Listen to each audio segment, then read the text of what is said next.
음악은 따로 들려드립니다. 말로만 하는 음악 이야기.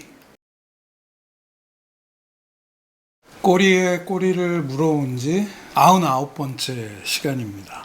지난 시간에 마지막으로 1955년 연주였죠. 그 당시 이제 27살의 젊은 스탄 게츠가 연주한 I Hadn't Anyone Till You라는 곡이었죠. 노먼 그랜츠가 만든 노그랜 레코드에서 나온 음반이었는데요. 테너 섹시즈 51년부터 54년 곡들을 모아 55년에 발매한 음반이었는데요. 7명의 테너 색소포니스트들의 음악을 14곡을 모아서 낸 음반이었다 말씀드렸는데, 어떻게 이어가나 생각하다가 테너 색소포니스트만 모았을까? 노먼 그랜츠가 프로듀서로서.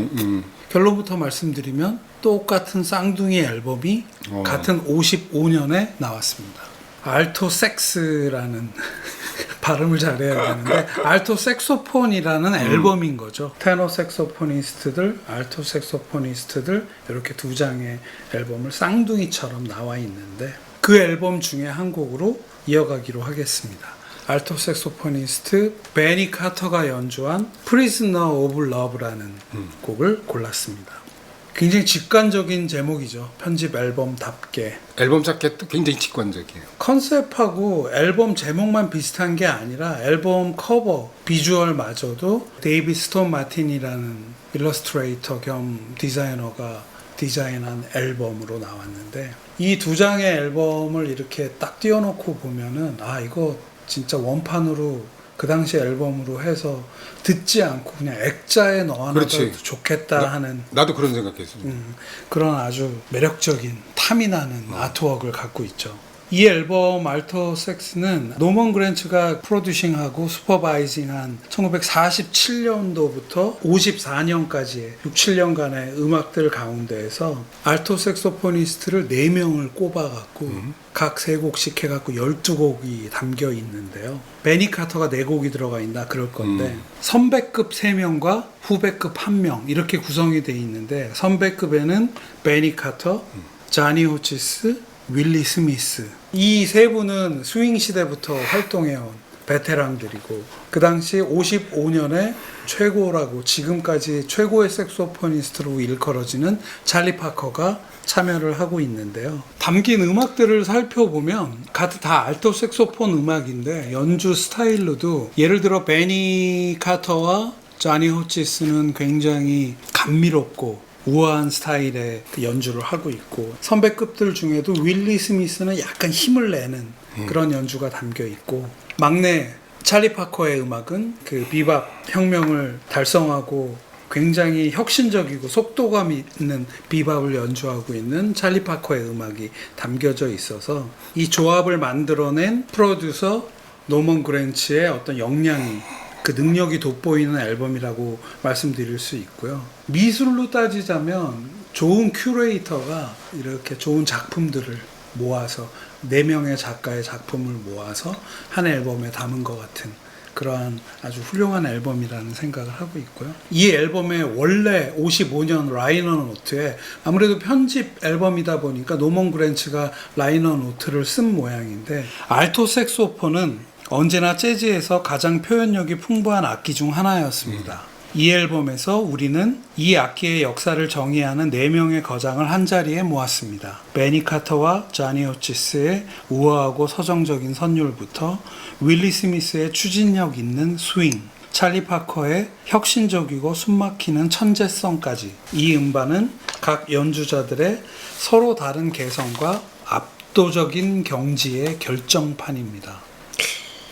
프로듀서로서 노먼 그랜츠가 이런 말을 한 거에, 그러니까 55년 현재 이런 알토 색소포니스트를 한자리에 모았다는 그 자체에다 어떤 자부심 같은 게 느껴져서 고개를 끄덕이게 되는 연주들이 가득한데요. 제가 앨범에서 고른 곡은 베니 카터가 연주한 Prisoner of Love라는 곡이죠. 베니 카터의 그 특유의 아주 깨끗하고 명료하면서도 굉장히 감미롭고 로맨틱한 알토 색소폰 연주가 처음 들었을 때 계속 한자리에서 몇 번이고 계속 들었던 그런 기억이 있는데요. 이 연주는 54년 11월 LA에서 녹음되었더라고요. 그 베니 카터 알토 색소폰 말고 4명의 뮤지션들이 함께 하는데, 오스카 피터슨 트리오, 피아노가 오스카 피터슨, 기타가 허브 앨리스, 베이스가 레이 브라운 이렇게 3명하고 드러머 바비 화이트라는 드러머가 함께 하고 있는데요.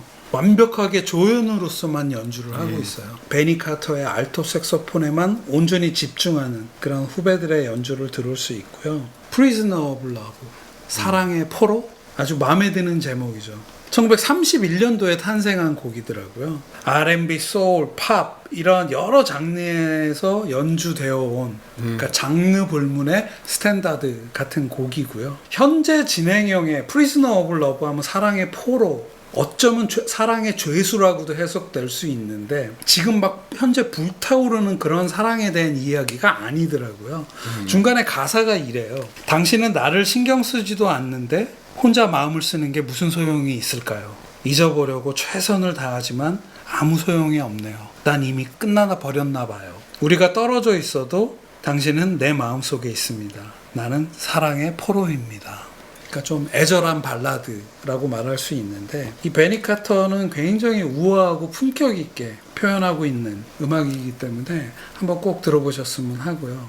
이제 다음으로 꼬리를 물어야 되는데 자, 지난 꼬꼬무에서는 스탄 게츠의 테너 색소폰을 들었고 요번에 베니 카터의 알토 색소폰을 들었는데 색소폰 중에 한 색소폰이 좀 서운해할 것 같아서 테너, 알토가 아니면 바리톤 색소폰이죠. 바리톤 색소폰 음악으로 한번 연결을 해보겠다 마음을 먹었는데 재즈 연주에서 테너나 알토보다는 조금 소외된 그 묻히는 느낌이 없지는 않지만 바리톤 색소폰의 매력이 어느 악기 못지않은 특유의 매력이 있고 그 매력을 제가 세게 느낀 음악으로 한번 연결해 보겠습니다. 244번째 이제 꼬꼬무인데요.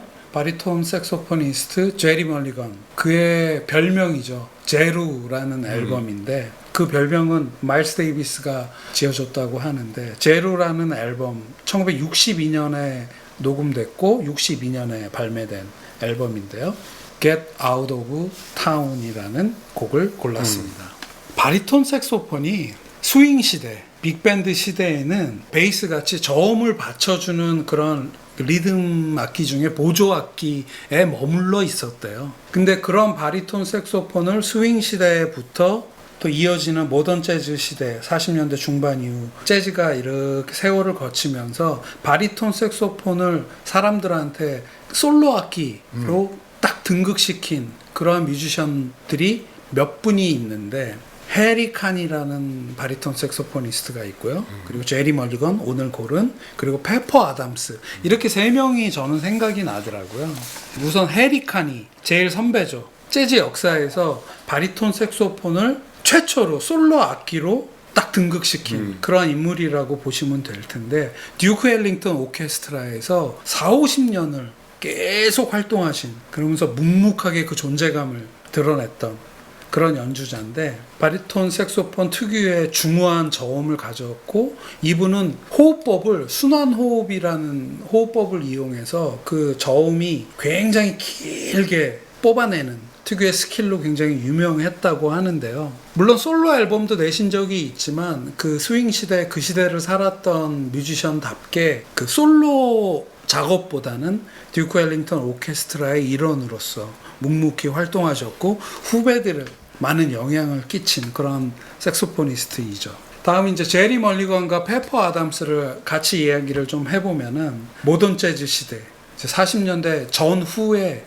그 후에 재즈를 모던 재즈라고 하는데 그때 그 바리톤 색소폰을 모던 재즈의 중심으로 딱 들고 온 그 2명의 대표적인 바리톤 색소포니스트라고 보시면 되는데요. 비슷한 시기에 활동을 했는데 이 제리 멀리건과 페퍼 아담스는 아주 다른 연주 스타일을 가지고 있었어요.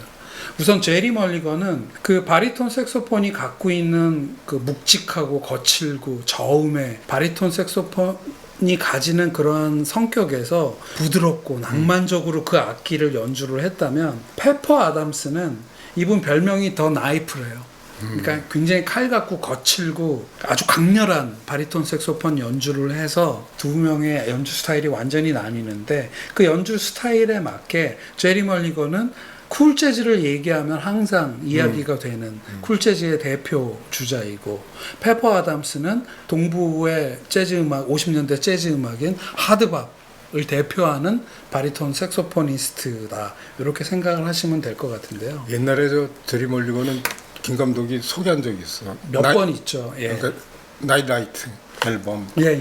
근데 그게 난 사실 그 제리 멀리건의 아주 상징하는 그 음악을 뭐 이렇게 축약시켜 놓은 앨범 같아. 오늘 고른 앨범 다음에 바로 녹음하는 게 그 나이라이트 앨범이었죠. 오늘 제가 고른 바리톤 색소포니스트는 제리 멀리건인데 개인적으로 저 이분을 굉장히 좋아하는 게 바리톤 색소폰의 톤 굉장히 담담하고 부드러워요. 그리고 이분이 그 어떤 즉흥 연주를 하거나 멜로디를 연주하는데 이렇게 들어보면 다른 바리톤 색소포니스트들이랑 조금 차별화되는 게 침착하고 어떻게 생각하면 서정적인 바리톤을 연주하고 있어서 이분이 약간 이렇게 바리톤 색소포니스트 중에 탁 이렇게 튀어나오는 그런 면을 굉장히 좋아하는데요. 이분의 바리톤 색소포니스트로서의 어떤 역할과 의미는 이런 건 것 같아요. 바리톤 색소폰이 가진 어떤 고정관념을 깨고 이렇게 부드러울 수 있고, 그리고 바리톤 색소폰 같지 않은 바리톤 색소폰 연주를 한 분이다. 단순히 이 악기 연주자가 아니라 작곡, 편곡, 그리고 밴드 리더로서도 그러니까 재즈 역사에 큰 지분을 남긴 그런 뮤지션이라고 할 수 있는데, 말씀하신 대로 전에 우리 채널에서 멀리건 선생을 몇 번 이야기한 적이 있었는데, 제리 멀리건의 피아노 없는 쿼텟 1952년부터 LA로 넘어와서 이분이 한 10여 년간 앨범을 내는데 밴드의 라인업에서 피아노를 없앴어요. 그러니까 말 그대로 피아노를 없앴다는 건 피아노라는 악기가 재즈에서 리듬도 담당하고 화성을 담당하고 물론 솔로도 당연히 하지만 그러한 피아노라는 악기를 밴드에서 뺨으로써 화성적인 어떤 제약 없이 나머지 관악기들, 본인은 바리톤 색소폰을 연주하고 챗 베이커가 트럼펫을 연주했는데 이런 관악기 주자들이 피아노가 없이 서로 자유롭게 대화를 하면서 관악기들의 선율 위주로 그런 재즈를 했었는데, 이러한 시도를 누구보다 먼저 한 사람으로서 그 시도가 재즈 역사에 있어서 굉장히 대담한 시도였다, 이렇게 기억되고 있는 그러한 시도를 한 지 한 10년 후에 62년 정도에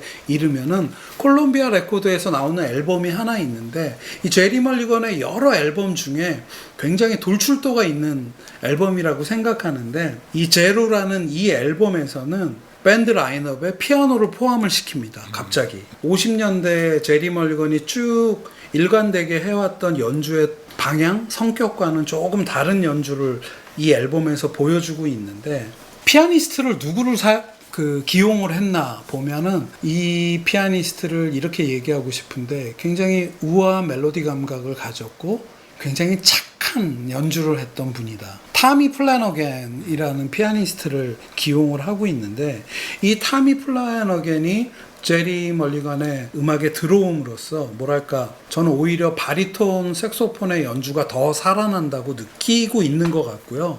이 타미 플래너겐의 굉장히 섬세하고 깔끔한 컴핑, 그러니까 반주의 어떤 그 느낌이 밴드의 기운을 이렇게 확 올려주고 귀여운 품격 같은 거를 주어서 아주 생동감 있는 연주가 되게 했다, 이렇게 생각을 하는데요. 같이 한 멤버들을 또 더 소개를 시켜드리면 5명이 하는 퀸텟 라인업으로 이 앨범을 연주하고 있는데, 우선 리더이자 바리톤 색소폰을 제리 멀리건이 하고 있고, 방금 말씀드린 피아노를 타미 플래너겐이 하고 있고, 베이시스트는 벤 터커, 드럼엔 데이브 베일리, 그리고 또 하나의 악기가, 특별한 악기가 들어오는데 콩가가 들어와요. 이 콩가는 알렉 도시라는 뮤지션이 연주를 하고 있는데, 이게 이 앨범이 그간의 제리 멀리건의 앨범과 굉장히 차별화되는 요소가 이 콩가가 들어온 면이라고 저는 생각을 하는데, 아주 좋습니다. 이 알렉 도시가 연주하는 이 콩가가 어떤 역할을 하냐면, 라틴 느낌 위주로 전면으로 나서지 않고 뒤에서, 드럼 뒤에서 뭔가 여유롭게 발라드 곡들이 많은데, 이런 곡들을 굉장히 생동감 있게 해주고 낭만적으로 어떤 그런 그루브를 더해줘서 이 콩가에 이렇게 잠깐 귀를 기울이시는 것도